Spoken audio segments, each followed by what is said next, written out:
ജീവധാര ജീവമൊഴി കാൽവരിനാഥന്റെ സ്നേഹമൊഴി തിരുനിറത്താൽ ജീവനേകും യേശുനാഥന്റെ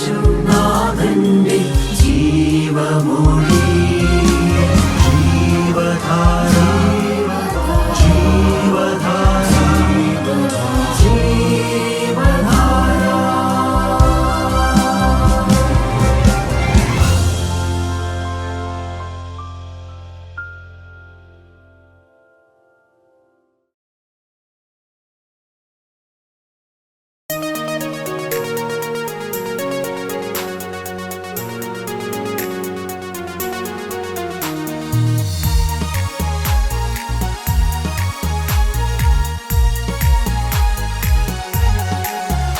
എന്റെ നിക്ഷേപം നീ തന്നെയാ, എന്റെ ഹൃദയവും നിന്നിൽ തന്നെയാ.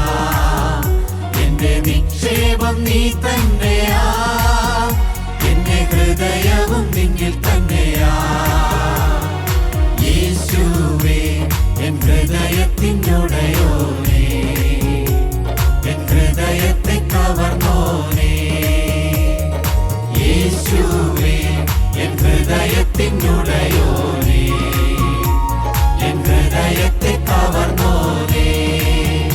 എന്റെ നിക്ഷേപം നീ തന്നെയാ, എന്റെ ഹൃദയവും നിന്നിൽ തന്നെയാ.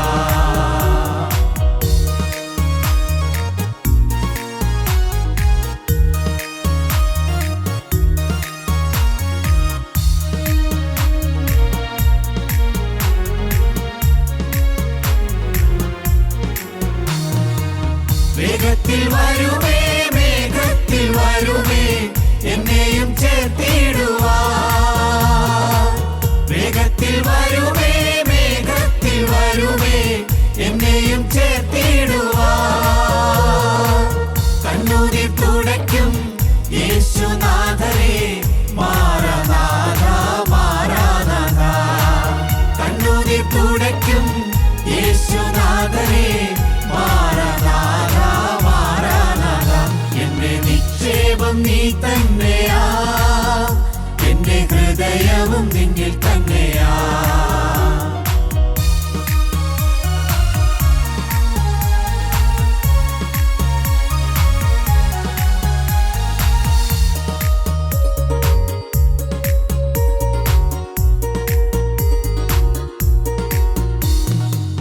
കണ്ണുകളാൽ കാണുമേ, കണ്ണുകളാൽ കാണുമേ, എൻ പ്രിയ രക്ഷകനേ. കണ്ണുകളാൽ കാണുമേ, കണ്ണുകളാൽ കാണുമേ, എൻ പ്രിയ രക്ഷകനേ. സുന്ദര രൂപനേ, വന്ദിതനാഥനേ, മാറാനാഥ മാറാനാഥ.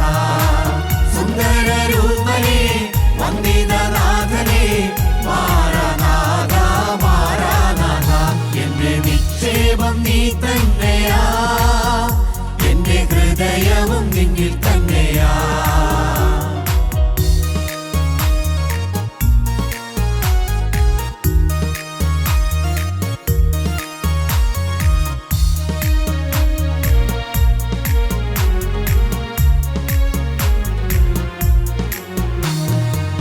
ആയിരം വാക്കുകൾ മിണ്ടിയാൽ പോരായേ, കാന്തനാമെന്നേശുവേ.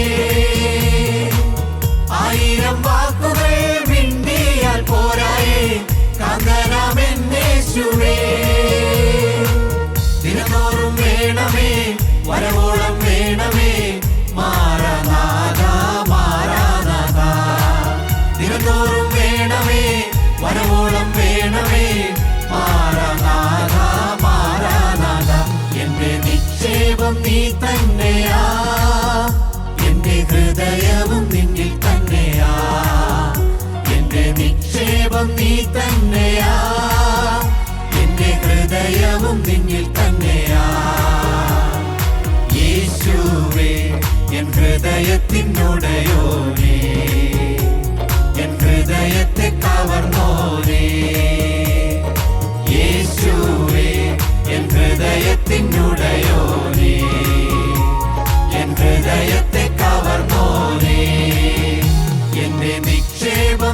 തന്നെയാ, എന്റെ ഹൃദയവും നിന്നിൽ തന്നെയാ. യേശുക്രിസ്തുവിൻ്റെ പരിശുദ്ധമായ നാമം മഹത്വപ്പെടുമാറാകട്ടെ. മനുഷ്യരായ നാം എല്ലാം സഹായം ആവശ്യമുള്ള മനുഷ്യരാണ്. മനുഷ്യരായ നമുക്ക് സിംഹഹൃദയമില്ല എന്ന് പറയും. എന്ന് വെച്ചാൽ ഒരു പ്രശ്നത്തെയോ ഒരു പ്രതിസന്ധിയെയോ നേരിടുവാനുള്ളതായ ഒരു സിംഹത്തിൻ്റെ ഹൃദയം പോലെ സിംഹഹൃദയം ഉള്ളവരല്ല മനുഷ്യരായ നാം. ഞാനിങ്ങനെ വായിച്ചിട്ടുണ്ട്, ഹിറ്റ്ലർ അദ്ദേഹം ഒരു കപ്പിൽ ചായ കുടിച്ചുകൊണ്ടിരിക്കുമ്പോൾ തൊട്ടടുത്തൊരു പീരങ്കി പൊട്ടിയാൽ അദ്ദേഹത്തിൻ്റെ കപ്പിൽ നിന്ന് ഒരു അല്പം ചായ പോലും പുറത്തു പോവുകയില്ലായിരുന്നു എന്ന്. അത്ര ഉറപ്പുള്ള ഒരു ഹൃദയം ഉള്ള ഒരു മനുഷ്യനായിരുന്നു ക്രൂരനായ ആ ഭരണാധികാരി. സിംഹഹൃദയമില്ല നമുക്ക്. മാത്രമല്ല, നമുക്ക് ഒരു രോഗത്തെ നേരിടുവാനുള്ളതായ ശക്തി നമുക്കില്ല. ഒരു സമചിത്തതയോടുകൂടെ, എല്ലാ രോഗവും മരണത്തിനുള്ളതല്ല എങ്കിൽ കൂടെയും ഒരു രോഗം വന്നാൽ അതിനെ സമചിത്തതയോടെ നേരിടുവാനുള്ളതായ കഴിവും പ്രാപ്തിയും നമുക്കില്ല എന്നുള്ളതാണ് സത്യം. അതുപോലെ തന്നെ മറ്റൊന്നുണ്ട്, ദോഷം ചെയ്യാത്തൊരു നാവ് നമുക്കില്ല. ഒരു ദോഷവും ചെയ്യാത്തൊരു നാവ് മനുഷ്യരായ നമുക്ക് ആർക്കുമില്ല. ഒരു ശാപവാക്ക് പോലും പറയാത്ത, അകാരണമായിട്ട് കോപിക്കാത്ത ഒരു നാവ് നമുക്കില്ല എന്നുള്ളതാണ് സത്യം.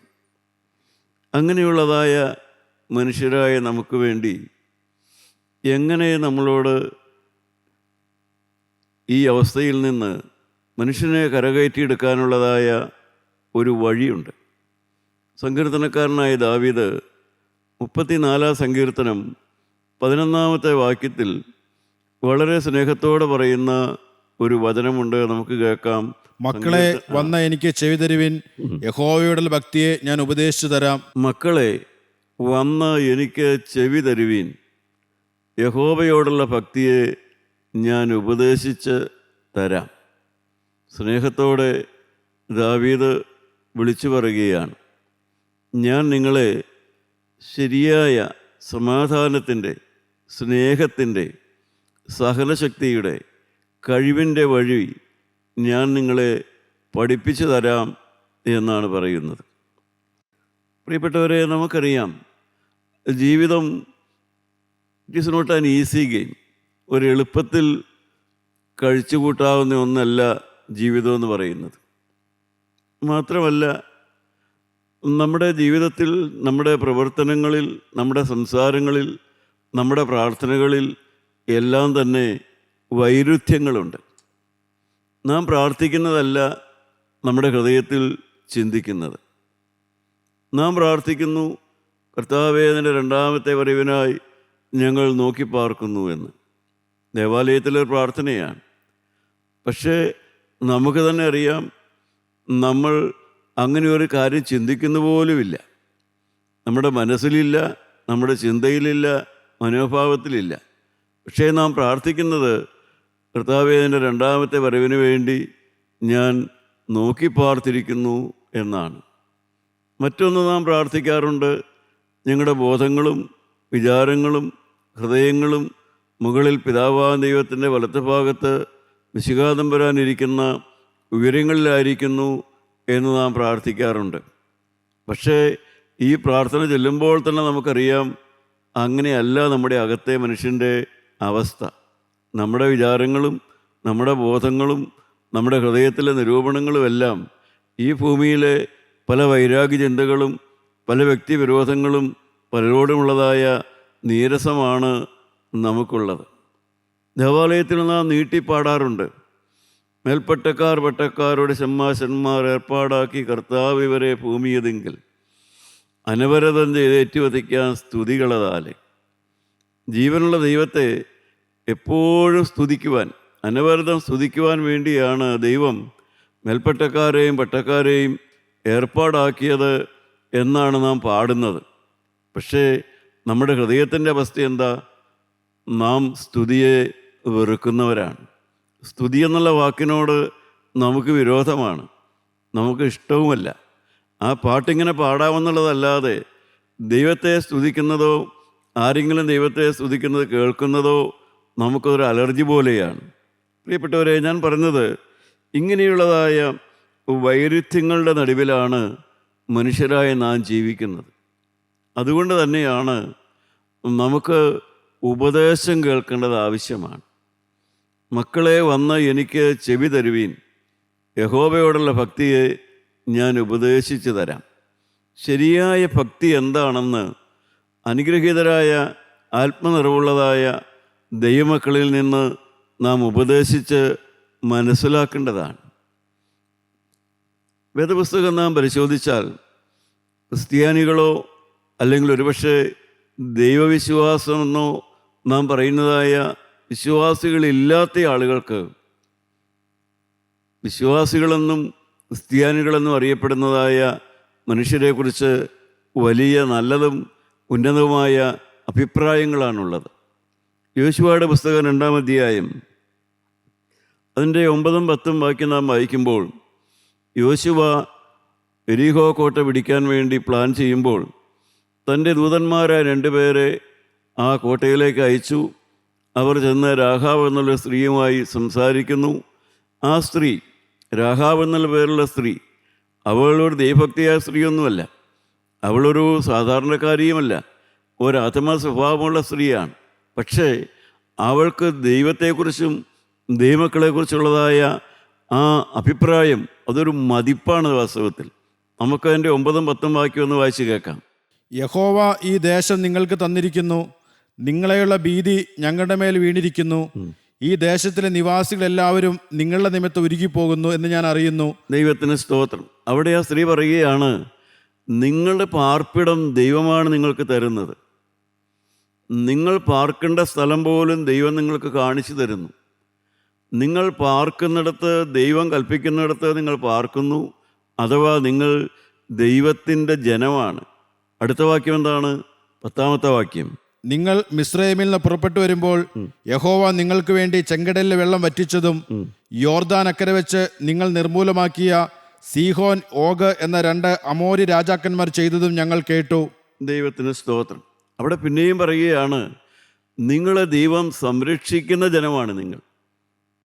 നിങ്ങൾ ദൈവത്തിൻ്റെ പ്രൊട്ടക്ഷനുള്ള ജനമാണ്. നിങ്ങൾക്ക് വേണ്ടി ദൈവം യുദ്ധം ചെയ്യുന്നവരാണ്. പ്രിയപ്പെട്ടവരെ, ആ സ്ത്രീ ഒരു അധമ സ്വഭാവമുള്ള സ്ത്രീ. വേദപുസ്തകത്തിൽ പറയുന്നു അവളൊരു വേശ്യാവൃത്തി ചെയ്യുന്ന സ്ത്രീയാണ്. പക്ഷേ അങ്ങനെയുള്ള അവൾക്ക് പോലും ദൈവത്തെക്കുറിച്ചും ദൈവമക്കളെക്കുറിച്ചും ഉള്ളതായ അഭിപ്രായം അതാണ്.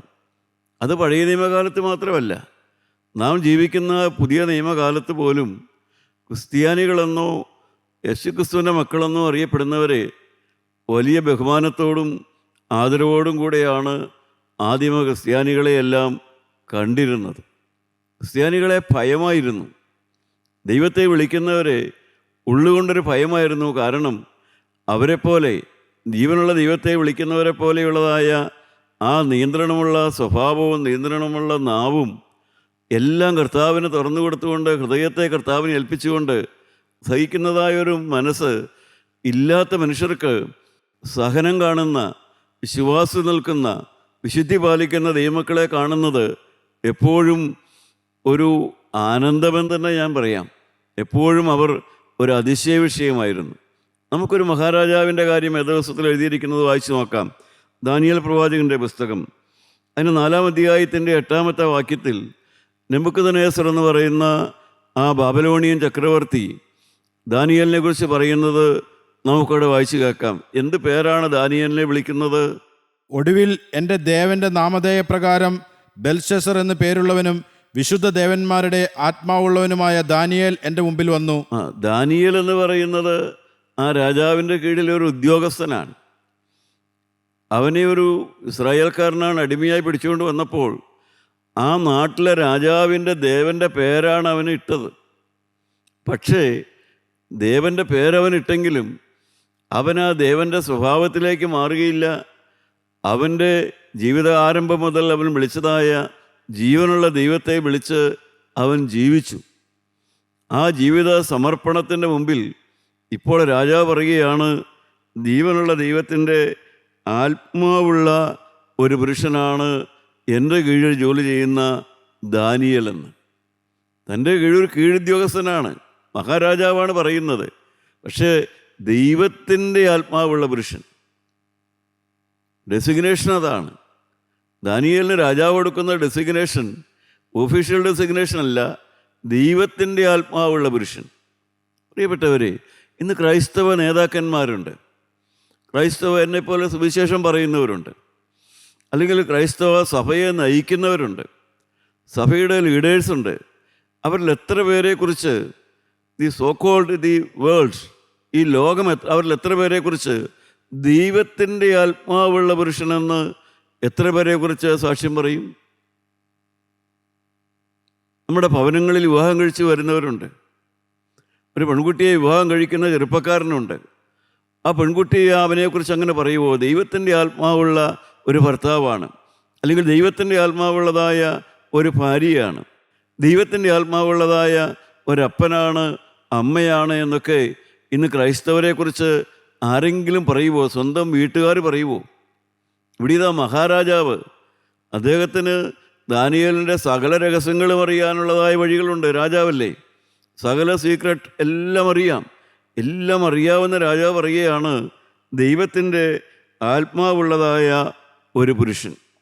നമുക്കതിന് താഴത്തേക്ക് വായിച്ച് നോക്കാം. അതിൻ്റെ 27-ാമത്തെ വാക്യം വായിച്ച് നോക്കാം. ഈ ദാനിയേൽ എന്താണ് രാജാവിനോട് പറഞ്ഞത്? ആകയാ രാജാവേ, എൻ്റെ ആലോചന തിരുമനസ്സിലേക്ക് പ്രസാദമായിരിക്കട്ടെ. നീതിയാൽ പാപങ്ങളെയും ദരിദ്രന്മാർക്ക് കൃപ കാട്ടുന്നതിനാൽ അകൃത്യങ്ങളെയും പരിഹരിച്ചു കൊള്ളുക. അതിനാൽ പക്ഷേ തിരുമനസ്സിലെ സുഖകാലം ദീർഘമായി നിൽക്കും. രാജാവിനോട് ദാനിയേൽ പറയുന്നത് ഒരു മുഖസ്തുതിയൊന്നുമല്ല. ഓ യുവർ ഓണർ, ദൈവമെല്ലാം അങ്ങയ്ക്ക് അനുകൂലമാണ്, അങ്ങയുടെ ഇഷ്ടം പോലെ ജീവിച്ചോ എന്നല്ല പറയുന്നത്. അങ്ങയുടെ പാപത്തിന് പരിഹാരം വരുത്തുക എന്നാണ് പറയുന്നത്. അങ്ങയുടെ ജീവിതത്തിൽ രാജാവേ പാപത്തിന് പരിഹാരം വരുത്തണമെന്ന്. എന്തായിരുന്നു പാപം? അതിന് 37-ാമത്തെ വാക്യം വായിക്കാം. ദാനിയേൽ 4:37 വാക്യം വായിക്കാം. ഇപ്പോൾ നെബൂഖദ്നേസർ എന്ന ഞാൻ സ്വർഗസ്ഥനായ രാജാവിനെ സ്തുതിച്ച് പുകഴ്ത്തി ബഹുമാനിക്കുന്നു. അവന്റെ പ്രവൃത്തികളൊക്കെ സത്യവും അവന്റെ വഴികൾ ന്യായവുമാകുന്നു. നിഗളിച്ചു നടക്കുന്നവരെ താഴ്ത്തുവാനും അവൻ പ്രാപ്തൻ തന്നെ. നിഗളിച്ച് നടക്കുന്നവനെ താഴ്ത്തുവാൻ ദൈവം പ്രാപ്തൻ. ആ മഹാരാജാവിൻ്റെ പാപം എന്തായിരുന്നു എന്ന് അവൻ്റെ കീഴിൽ ജോലി ചെയ്യുന്ന ദൈവാത്മാവുള്ള ദാനിയേൽ പറഞ്ഞു കൊടുത്തു. രാജാവേ, അങ്ങ് നിഗളിയാണ്.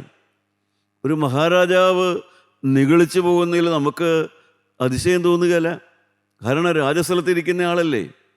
ഒരു സിംഹാസനം എന്ന പേരുള്ളിടത്തൊക്കെ ഇരിക്കുന്ന ആളുകൾ നിഗളിച്ച് വർത്തമാനം പറയുന്നു, നിഗളിച്ച് കാര്യങ്ങളിൽ ഇടപെടുന്നു. അതൊക്കെ ആ പദവിക്ക് ചേർന്നതാണെന്നാണ് മനുഷ്യൻ ധരിക്കുന്നത്. ഒരു സൗന്ദര്യമുള്ള പെൺകുട്ടി ഒരു നിഗളത്തോടുകൂടെ നടക്കുന്നു, നിഗളത്തോടുകൂടെ എല്ലാ കാര്യങ്ങൾ ചെയ്യുമ്പോൾ അത് അവളുടെ സൗന്ദര്യത്തിൻ്റേതെന്ന് മാത്രമേ കണക്കാക്കുന്നുള്ളൂ. ഒരു വലിയ ഉദ്യോഗസ്ഥന് ഒരല്പം നികളമൊക്കെ ഉണ്ടായാൽ അത് ആ പദവിയുടെ ഭാഗമായിട്ട് മാത്രമേ മനുഷ്യൻ കണക്കാക്കുന്നുള്ളൂ. പക്ഷേ മഹാരാജാവിനോട് ദാനിയേൽ പറഞ്ഞു കൊടുത്തു, അങ്ങയുടെ നിഗളമാണ് രാജാവെ അങ്ങയെ നശിപ്പിച്ചു കളയുന്നത്, അതിന് പരിഹാരം വരുത്തിക്കൊള്ളുക എന്ന്. പ്രിയപ്പെട്ടവരെ, ആ അധ്യായം വായിച്ചാൽ നിങ്ങൾക്ക് കാണാം, മഹാരാജാവ് തൻ്റെ സാക്ഷ്യം പറയുന്നതാണ് ദാനിയേൽ 4-ാം അധ്യായം. താൻ ആരായിരുന്നുവെന്നും ദാനിയേൽ പറഞ്ഞതായ ഉപദേശം കേട്ട്, അത് സങ്കീർത്തനക്കാരൻ പറഞ്ഞതുപോലെ, മക്കളെ വന്നെനിക്ക് ചെവി തരുവീൻ, ജീവനുള്ള ദൈവത്തിൻ്റെ ഭക്തിയെ ഞാൻ ഉപദേശിച്ചു തരാം. ശരിയായ യഹോവ ഭക്തി എന്താണെന്ന് മഹാരാജാവിന് ദാനിയേൽ പറഞ്ഞു കൊടുത്തു. ദാനിയേലിൻ്റെ വചനം കേൾക്കാനുള്ള എളിമ ആ മഹാരാജാവിനുണ്ടായിരുന്നു. അദ്ദേഹം ജീവനുള്ള ദൈവത്തെ കണ്ടുമുട്ടാനിട വന്നു. പ്രിയപ്പെട്ടവരെ, അതാണ് സുവിശേഷത്തിൻ്റെ ശക്തി എന്ന് പറയുന്നത്. ദൈവത്തിൻ്റെ ആത്മാവുള്ളവൻ അത് പറയണം. ആത്മാവിൻ്റെ ശക്തിയുള്ളവൻ വേണം അത് പറയാനായിട്ട്. ആത്മാവിലത് പറയുമ്പോൾ അത് മനുഷ്യഹൃദയത്തെ ചലിപ്പിക്കും. മനുഷ്യഹൃദയത്തിലേക്കത് ശരിയായിട്ട് കടന്നു ചെല്ലും. നല്ല കത്തികൊണ്ട് കൊത്തുന്ന പോലെ മനുഷ്യൻ്റെ സന്ധിപഞ്ഞുകളെ വേർപിടിക്കുമ്പോൾ തുളച്ച് ചെല്ലുന്നതാണ് ദൈവത്തിൻ്റെ വചനം. പക്ഷേ അത് പറയുന്നയാൾക്ക് പ്രത്യേകതയുണ്ട്. സുവിശേഷം അതൊരു ആശ്വാസവചനമാണ്. അപ്പോസ്തലപ്രവൃത്തികൾ വായിച്ചാൽ നിങ്ങൾക്കറിയാം, അതിൻ്റെ 15-ാം അധ്യായം വായിച്ചാൽ കാണാം. 15-ാം അധ്യായത്തിലെ വാക്യം വായിക്കേണ്ട 24-ഉം 32-ഉം വാക്യം വായിച്ചാൽ കാണാം, ആശ്വാസവചനമാണ് സുവിശേഷം. പക്ഷേ അതിൻ്റെ 24-ാമത്തെ വാക്യത്തിൽ പറയുന്നു, അതൊരു ഭീതി വിഷയമായിട്ടും അത് ഹൃദയത്തെ കലക്കുന്ന വിഷയമായിട്ടും പറയുന്ന ആളുകളുണ്ട്. സുവിശേഷം എന്നുള്ളത് ആശ്വാസ വിഷയമാണ്.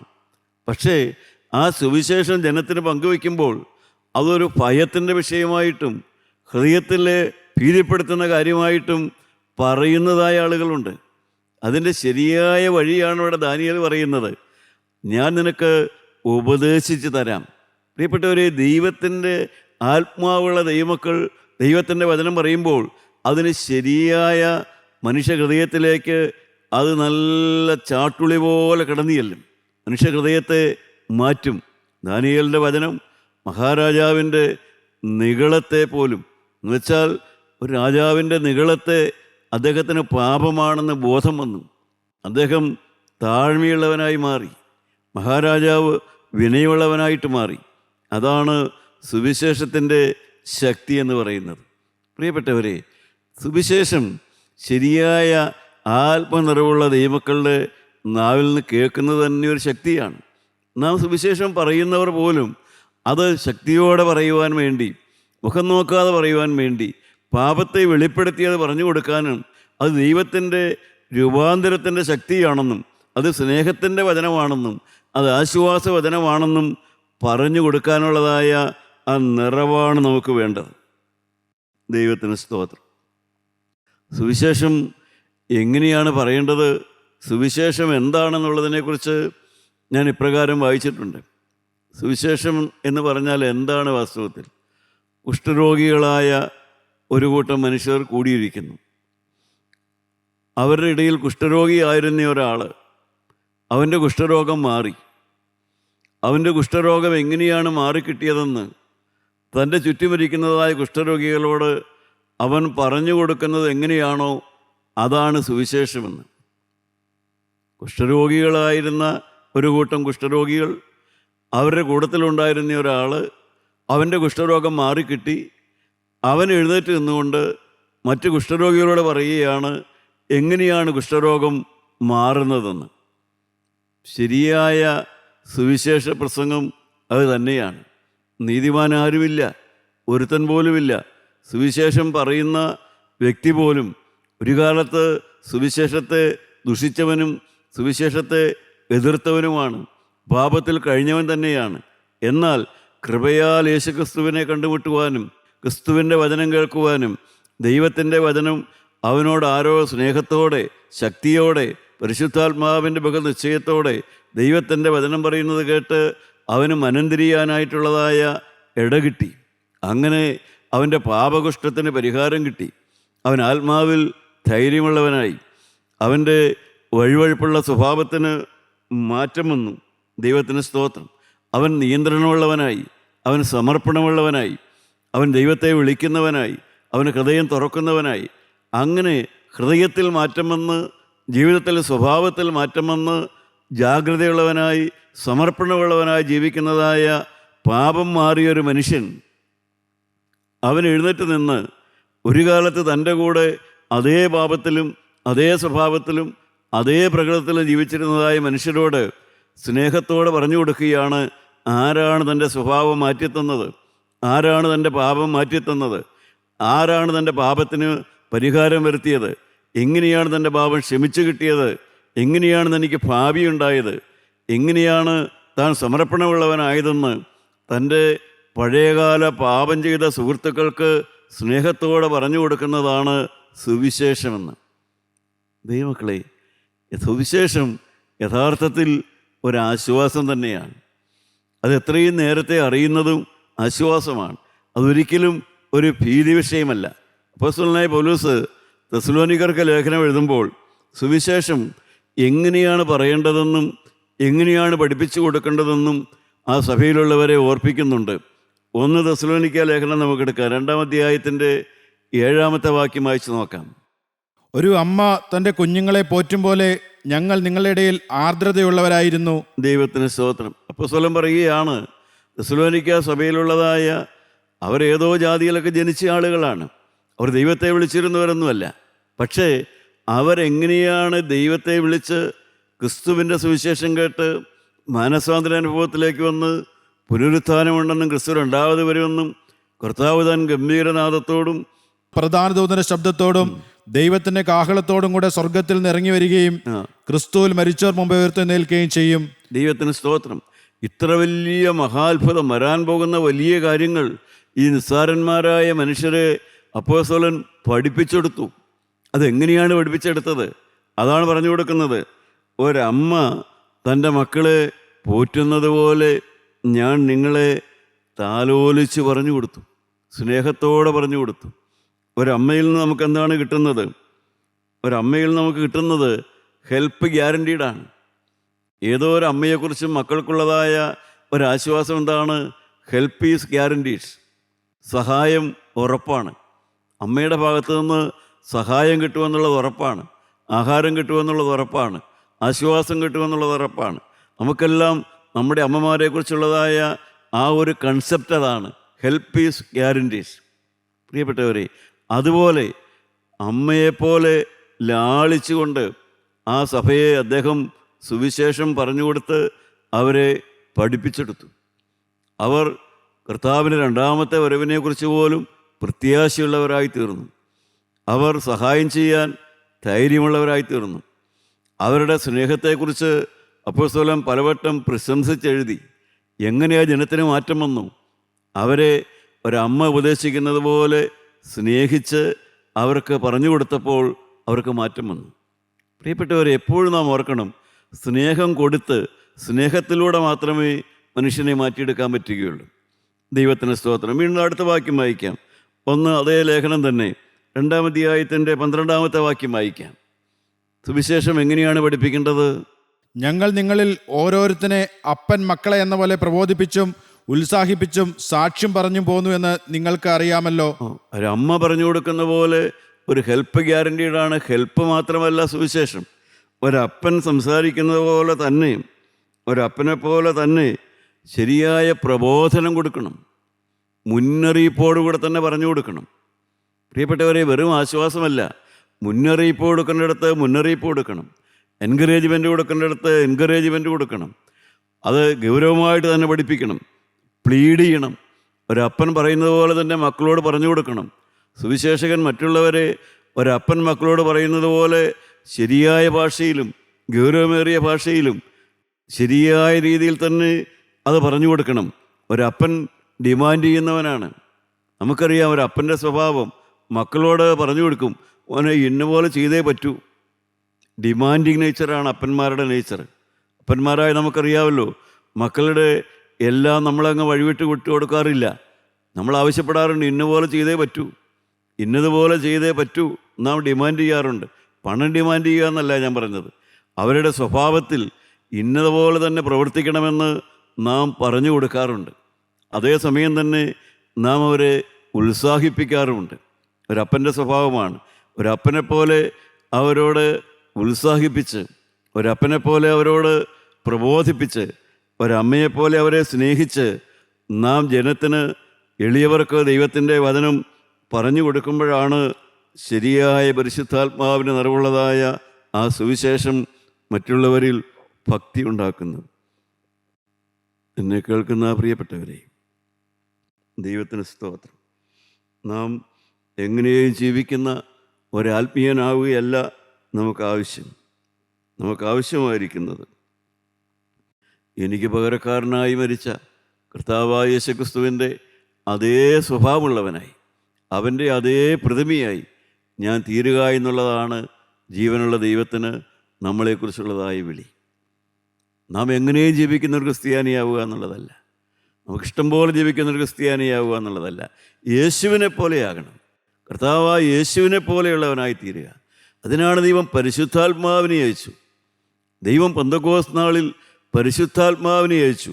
എന്തിനാണ് പരിശുദ്ധാത്മാവിനെ അവരുടെ മേൽ അയച്ചത്? അവരിൽ നിന്ന് തിന്മയെ പുറത്താക്കണം, അപ്പോസ്തലന്മാർ തന്നോട് ചേർന്ന് വന്നവരുടെ അകത്ത് നിന്ന് തിന്മയെ പുറത്താക്കണം, നമ്മുടെ അകത്ത് നിന്ന് പാപത്തെ പുറത്താക്കണം. അതിനാണ് ദൈവം നമ്മളോട് സംസാരിക്കുന്നത്. അതുപോലെ തന്നെ അപ്പോസ്തലന്മാരുടെ ആ കൂട്ടം തലയെ മുറുകെ പിടിക്കുന്നവരാകണം. തല ക്രിസ്തുവാണ്, നാം ക്രിസ്തുവിനെ മുറുകെ പിടിക്കുന്നവരാകണം. അതാണ് സുവിശേഷം. അതിനാണ് ദൈവം നമ്മളോട് സംസാരിക്കുന്നത്. അത് സ്നേഹത്തോടെ വേണം, അത് ആവശ്യബോധത്തോടെ വേണം. പാപത്തെ പുറത്താക്കണം, നാം തലയാകുന്ന ക്രിസ്തുവിനെ മുറുകെ പിടിക്കുന്നവരാകണം. പ്രിയപ്പെട്ടവരെ, സുവിശേഷം ആശ്വാസവചനമാണ്. നമ്മുടെ തലകളെ നമുക്ക് വണക്കാം. ഇത്ര ശ്രേഷ്ഠമായ ദൈവത്തിൻ്റെ വചനം, ഒരു കഴിവും ഒരു കരുത്തും ഒന്നും ഒരു പ്രതിസന്ധിയെ നേരിടുവാൻ യാതൊരു സാമർഥ്യവും കഴിവില്ലാത്ത നമ്മളെ ബലമുള്ളവരാക്കുന്ന നിത്യജീവൻ്റെ വചനം തരുന്ന ഈ സുവിശേഷത്തെ നമുക്ക് ഹൃദയപൂർവ്വം സ്വീകരിക്കാം. നമുക്ക് കർത്താവായ യേശുവിനോട് പറയാം, കർത്താവേ, ഈ ജീവൻ്റെ വചനം അധികമധികമായി എനിക്ക് തരണമേ. എന്നെ ബലപ്പെടുത്തുന്ന, എന്നെ ശക്തീകരിക്കുന്ന, എൻ്റെ പാപം മാറ്റുന്ന, എൻ്റെ കോപം മാറ്റുന്ന, എനിക്ക് നിത്യജീവൻ തരുന്ന ഈ ദൈവത്തിൻ്റെ വചനം ഇനിയും കേൾക്കുവാൻ എന്നെ കൂടുതൽ സമർപ്പണത്തിലേക്ക് നടത്തണമേ. പ്രകാശത്തിലേക്ക്, വെളിച്ചത്തിലേക്ക് എന്നെ കൊണ്ടുവരണമെന്ന് യേശുവേ, നിൻ്റെ സ്നേഹത്തോട് ഞാൻ പ്രാർത്ഥിക്കുന്നു. കൃപ കേട്ട് ഉത്തരം തരുമാറാകണമേ. ആമീൻ.